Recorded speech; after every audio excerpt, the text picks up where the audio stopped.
অসমৰ ইতিহাসৰ কথা কেতিয়াও কৈ শেষ কৰিব নোৱাৰি। আজি আমি আহিছোঁ গোলাঘাট জিলাৰ গোলাঘাট ASSAM থিয়েটাৰ মঞ্চলৈ। এই মঞ্চখন অসমৰ প্ৰথমখন থিয়েটাৰ মঞ্চ। নমস্কাৰ বন্ধুসকল, আজি আমি AK প্ৰডাকশ্যনে আপোনালোকৰ সন্মুখত লৈ আহিছোঁ গোলাঘাট ASSAM থিয়েটাৰ মঞ্চ, য'ত ভাৰত বিখ্যাত তথা অসমৰ সন্তান লক্ষ্মীনাথ বেজবৰুৱাকে ধৰি বহু ডাঙৰ মানুহে ইয়াত নাট পৰিৱেশন কৰি গৈছে। লগতে এই মঞ্চতেই গোলাঘাটৰ ভালেসংখ্যক অনুষ্ঠানৰ আৰম্ভণি অনুষ্ঠান ইয়াতে আৰম্ভ হৈছিল, যেনে গোলাঘাটৰ প্ৰসিদ্ধ গোলাঘাট DR কলেজৰ। বন্ধুবৰ, আজিৰ এই ভিডিঅ'টোত আপোনালোকে সম্পূৰ্ণকৈ চালে গোলাঘাটৰ এই প্ৰেক্ষাগৃহটোৰ বিষয়ে কিছু থুলমূল আভাস পাব বুলি আমাৰ দৃঢ় বিশ্বাস। নমস্কাৰ, আমি AK প্ৰডাকশ্যনৰ হৈ আহিছিলোঁ। আমি গোলাঘাট হোৱাৰ প্ৰথম উদ্দেশ্য হ'ল যে গোলাঘাট ডিষ্ট্ৰিক্টৰ যিখিনি সাহিত্যৰ লগত জড়িত বস্তু বা যিখিনি কলা সংস্কৃতি আছে, লগতে ৰজা মহাৰজাৰ পৰা আদি কৰি যিখিনি ইয়াৰ ইতিহাস আছে, আমি সকলোবোৰ জানিবলৈ আহিছিলোঁ। তাৰ ভিতৰত আপোনালোকৰ থিয়েটাৰখনো আমি জানিব পৰা মতে বহুত পুৰণি, অসমৰ মানে কি এখন দুখন তিনিখনৰ ভিতৰত মানে খুব পৰে। সেই বিষয়ে আপোনাৰ পৰা কিছু আপোনাৰ লগতে আপোনাৰ প্ৰথমতে আমি পৰিচয়টো জানি ল'ব বিচাৰিছোঁ। মোৰ নাম সুনীল কুমাৰ ৰাজগুৰু। মই বৰ্তমান গোলাঘাট শাখা সাহিত্য সভাৰ সম্পাদক, আৰু এইটো অনুষ্ঠানৰ গোলাঘাট ASSAM থিয়েটাৰ ছ'চাইটি মই যোৱা দুবছৰ মই সম্পাদক ৰূপে আছিলোঁ। আমাৰ দুবছৰে যিহেতু আমাৰ কমিটি চেঞ্জ হয়, সলনি হয়, সেইকাৰণে মই এইবছৰ আমাৰ টিপ্পনী খাটনীয়া বুলি এজন সম্পাদক হৈছে, তাৰ আগত আৰু এনেই মোৰ প্ৰফেশ্যন আছিলে চাকৰি, আৰু মই ধৰক সাহিত্য এইবিলাকৰ লগত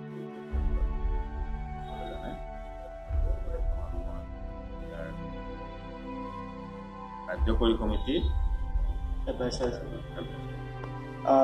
আমি ইয়াত যিখিনি অধ্যয়ন কৰোঁতে পালোঁ যে ইয়াত কলা সংস্কৃতি বহুত ডেভেলপ, ইয়াৰ পৰা অসমৰ বহুকেইজন নামী দামী মানে কি আৰ্টিষ্ট ওলাই গৈছে, যেনেকুৱাকৈ আৰু এইখন থিয়েটাৰত লক্ষ্মীনাথ বেজবৰুৱাৰ দৰে মানুহে ইয়াত অংশগ্ৰহণ কৰি গৈছে নাটকৰ বহুহে। তাৰ কেনেকুৱা ধৰণৰ মানুহে ইয়াত অংশগ্ৰহণ কৰি গৈছে আৰু কেতিয়া ষ্টাব্লিছ হৈছিল আৰু কোন মানুহে এইখন ষ্টাব্লিছ কৰিছিল, লগতে এইখন থিয়েটাৰৰ পৰা অসমৰ হওক বা অসমৰ বাহিৰত হওক কোন মানুহ প্ৰতিস্থাপন হ'ব পাৰিছে এইখন থিয়েটাৰৰ পৰা? এটা দীঘলীয়া পৰিক্ৰমা। ইমান সোনকালে এতিয়া আমাৰ গোলাঘাট 1895 চনত প্ৰথম আমাৰ এই গোলাঘাট ASSAM থিয়েটাৰ ছ'চাইটি প্ৰথম স্থাপিত হয়।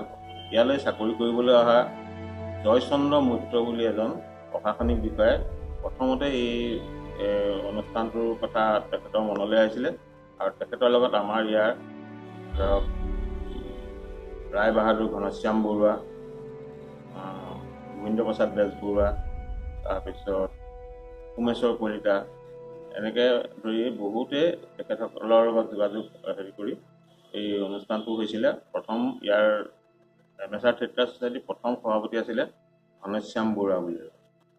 আৰু প্ৰথম ইয়াত এইটো জেগাত নাছিলে, অলপ আগত যিটো আমাৰ বৰ্তমান দাস কোম্পানী আছে সেই জেগাত এই হলটো হৈছিলে। তাৰপিছত ইয়াৰ পৰা গৈছিলে আপোনাৰ আমোলাপতি নামঘৰৰ ওচৰত। তাৰপিছত থাৰ্ড টাইম আহি পেলাই আমাৰ ঠিক 1925 চনৰ পৰাহে এই জেগালৈ আহিছে। আমি চনত অসমৰ প্ৰথমখন বোলছবি জয়মতীৰ যিজনী অভিনেত্ৰী আছিল আমাৰ গোলাঘাটৰে আছিল, জয়মতী বাইদেউ ইয়াৰ মানে বাইদেউ ইয়াতে নাটক কৰি গৈছে। সেই সময়ত হোৱা নাছিলে, এই সময়ত ধৰক গৈছিলে তেখেত আমাৰ স্বৰ্গজ্যোতি বৰুৱা, আমাৰ আমোলাপতিকে আছিলে। স্বৰ্গজ্যোতি বৰুৱাই তাত নাটকত অভিনয় কৰিছিলে, আৰু আমাৰ আইদেউ সন্দিকৈ আমাৰ ইয়াৰে জন্মস্থান ইয়াতে আমাৰ কমাৰ গাঁও বুলি কয়। তাৰপিছত শেহতীয়াকৈ আমাৰ ইয়াৰ পৰা ধৰক বোলছবি পৰিচালক শিৱ ঠাকুৰ, এইখন মঞ্চৰ পৰা যোৱা মুনীন বৰুৱা, ডাইৰেক্টৰ আছিলে, তেখেত ঢুকাইছে অলপতে। তাৰপৰা কেমেৰামেন নলিন দুৱাৰা অসমৰ প্ৰথমজন কেমেৰামেন। তাৰপিছত আপোনাৰ আমাৰ ইয়াৰ পৰা বহুতখিনি ভ্ৰাম্যমান থিয়েটাৰত বহুতখিনি ল'ৰা ইয়াৰ পৰা ওলাই গৈছে। আৰু এতিয়া বৰ্তমান ভ্ৰাম্যমান থিয়েটাৰত থকা চম্পক শৰ্মা, মিহিৰজ্যোতি বৰুৱা, এনেকৈ ধৰি হেমন্ত গগৈ, এনেকৈ ধৰি আমাৰ ইয়াৰ পৰাই প্ৰথম ইয়াতেই খোজ পেলাইছে। আৰু ইয়াৰ পৰাই অসমৰ বিভিন্ন কৰ্মক্ষেত্ৰত ঋতুৰাজ দত্ত, উত্তম কলিতা কেমেৰামেন, তেখেতসকল এতিয়া গুৱাহাটীত এষ্টাব্লিছ হৈছে। গুৱাহাটীতে তেওঁলোকে এতিয়া এই বৰ্তমান বিভিন্ন শ্বৰ্ট ফিল্ম বা ভিডিঅ' ফিল্ম এনেকুৱাবিলাক কৰি আছে। লগতে এইখনত বছৰেকীয়া হিচাপত কেনেকুৱা ধৰণৰ কাৰ্যসূচী কৰা হয় বা সঘনে কেনেকুৱা ধৰণৰ মানে কি ৰাইজৰ উপকাৰৰ কাৰণে? ধৰি লওক আজিকালি নৱপ্ৰজন্মই কিছুমান বস্তু পাহৰি গৈছে, যেনেকুৱাকৈ আমি দেখিছোঁ আয়ুতি দিহানাম পাহৰি গৈছে, ইয়াৰ এইটোৰ পৰা হয়নে জিকি যাই পাহৰি গৈছে। তাৰপিছত আকৌ কবি, আজিকালি কবিত কোন ধৰণৰ মানে কিবা এটা কৰিলে সেইটো হয় কবি সন্মিলনৰ কাৰণে কিবা ধৰণৰ বা সাহিত্যৰ লগত জড়িত কিবা এনেকুৱা ধৰণৰ কেনেকুৱা ধৰণৰ প্ৰায়ে কৈ থাকে। আমাৰ ইয়াৰ পৰাই আপুনি জানি ভাল হ'ব, ৰুমি শইকীয়া, মানে আমাৰ যিটো লোকসংগীতৰ বিষয়ত ৰুমি শইকীয়াও আমাৰ এমএছআৰে তেখেতে এতিয়া নতুনকৈ এখন স্কুল খুলিছে। তেখেতৰ ল'ৰা ভাৰতৰ বিভিন্ন ঠাইত মানে সংস্থাপন পাবলৈ সক্ষম হৈছে। তাৰোপৰি আমাৰ এই আপুনি যদি ক'লে দিহানাম, আইনাম, জিকিৰজাৰী, আমাৰ কেতিয়াবা মাজে মধ্যে দেই ইয়াত আমি কম্পিটিশ্যন পাতি পেলাই তেখেতসকলক উৎসাহিত কৰা হয় বিভিন্ন পুৰস্কাৰৰ সৈতে। আৰু আমাৰ ইয়াত তেনেকৈ আপোনাৰ এতিয়া চামচুল বুলিয়ে কওঁ, ৰেকিবুদ্দিনৰ পিছত আমাৰ গোলাঘাটৰ ৰেকিবুদ্দিনৰ পিছত চামচুলে এতিয়া আমাৰ ইয়াত হেৰি আছে। তাৰ আমাৰ ৰহিম আহমেদ বুলি এজন আছে, তেখেতসকলে এই জিকিৰজাৰী আমাৰ ইয়াত ধৰি আছে। লগতে ইয়াত অকল কম্পিটিশ্যন কৰা হয় নে কৰ্মশালা কৰা হয়? কাৰণ কম্পিটিশ্যনত মানুহক মানে কি শিকাব নোৱাৰে, যদি কৰ্মশালা কৰা হয় মানুহক দুজনক শিকোৱা যায়। আৰু নতুন প্ৰজন্মক শিকোৱাৰ কাৰণে এইটো এছেম্বলিৰ পৰা কেনেকুৱা ধৰণৰ কাম কৰি আছে? আমাৰ প্ৰত্যেক বছৰে সৰু ল'ৰা ছোৱালীৰ কাৰণে প্ৰত্যেক যেতিয়া জুলাই মাহত আহে, আমাৰ এটা ছিষ্টাৰ কনচাৰ্ণ মানে হেৰি আছে উমলাচৰা বুলি। আমি তেখেতসকলক আমাৰ সহায়েৰে অসমৰ বিভিন্ন জেগাৰ পৰা বিভিন্ন ৰিচোৰ্চ পাৰ্চন আনি পেলাই নাটকৰ ওপৰত, ঢোলৰ ওপৰত, তাৰপিছত বিহু গীতৰ ওপৰত, লোকগীতৰ ওপৰত এনেকৈ কৰ্মশালা দিয়া হয় প্ৰত্যেক জুলাই মাহত।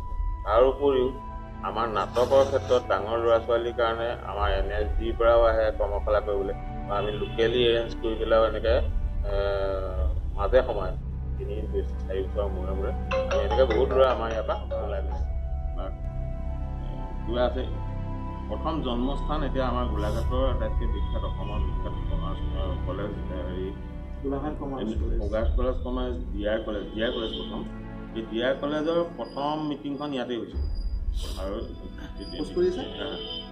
ডিআৰ কলেজ আপোনাৰ প্ৰথম জন্ম হৈছে এই গোলাঘাট এমএছআৰ ছ'চাইটিৰ পৰা। কমাৰ্চ কলেজ জন্ম হৈছে গোলাঘাট এমএছআৰ ছ'চাইটিৰ পৰা। আৰু লগতে গোলাঘাটৰ এটা ডাঙৰ কথা হৈছে অসমৰ প্ৰথম মানে কি জাতীয়তাবাদ আৰম্ভ হৈছিল গোলাঘাট। তাত সভাপতিত্ব কৰিছিল প্ৰফুল্ল কুমাৰ মহন্ত। তাত জাতীয়তাবাদৰ সভাপতি হৈছিল প্ৰথম। ইয়াত জাতীয়তাবাদ মানে কি, আমাৰ যেতিয়া অসম আন্দোলন হৈছিলে শেহতীয়াকৈ যেতিয়া যিটো সৰ্বপদত হৈছিলে, সৰ্বপদৰ জন্মস্থান হৈছিলে গোলাঘাট কমাৰ্চ কলেজ। তাৰ কথা আচলতে জন্ম হৈছিলে নেকি প্ৰথম, কিন্তু আমি পোৱা মতে গোলাঘাট কমাৰ্চ কলেজত হৈছিলে। তাতে বাকী ইয়াত বহুতখিনি আপোনাৰ ধৰক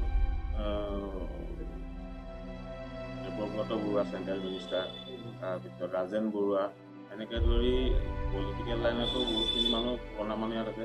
এতিয়া সাংবাদিক কীৰ্তি হাজৰিকা ইয়াৰে সন্তান, তাৰপিছত আপোনাৰ হেমচন্দ্ৰ গোস্বামী গোলাঘাটৰে সন্তান।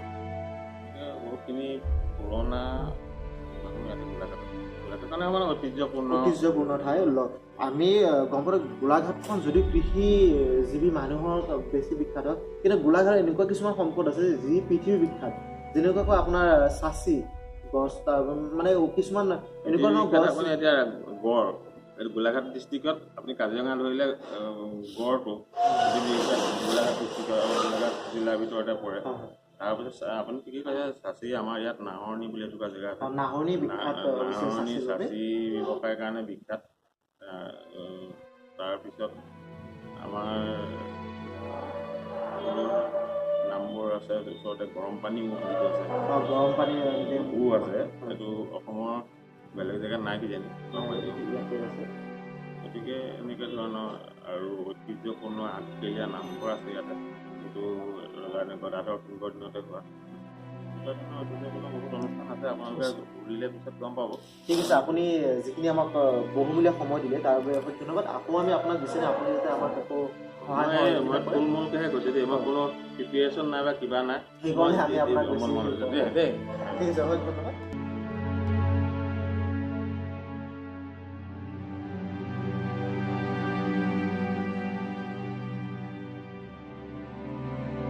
ফ্ৰেণ্ডছ নিশ্চয় আমাৰ ভিডিঅ' চাই অশেষ ভাল লাগিল আৰু যদি ভাল লাগিছে আমাক কমেণ্ট বক্সত কমেণ্ট কৰক লগতে ভিডিঅ'টো আকৌ শ্বেয়াৰ কৰক যাতে সকলোৱে এই ভিডিঅ'টো উপভোগ কৰিব পাৰে আৰু এনেকুৱা ধৰণৰ ভিডিঅ'বোৰ পাবলৈ আমাৰ চেনেলটো ছাবস্ক্ৰাইব কৰক আৰু যোনে যোনে আমাৰ চেনেলটো এতিয়ালৈকে ছাবস্ক্ৰাইব কৰিছে তেখেতসকলক অশেষ অশেষ অশেষ ধন্যবাদ জ্ঞাপন কৰিলোঁ আৰু যোনে যোনে ছাবস্ক্ৰাইব কৰা নাই মই ভাবোঁ তেখেতসকলেও আমাক প্ৰেৰণা জনাবলৈ আমাৰ চেনেলটো ছাবস্ক্ৰাইব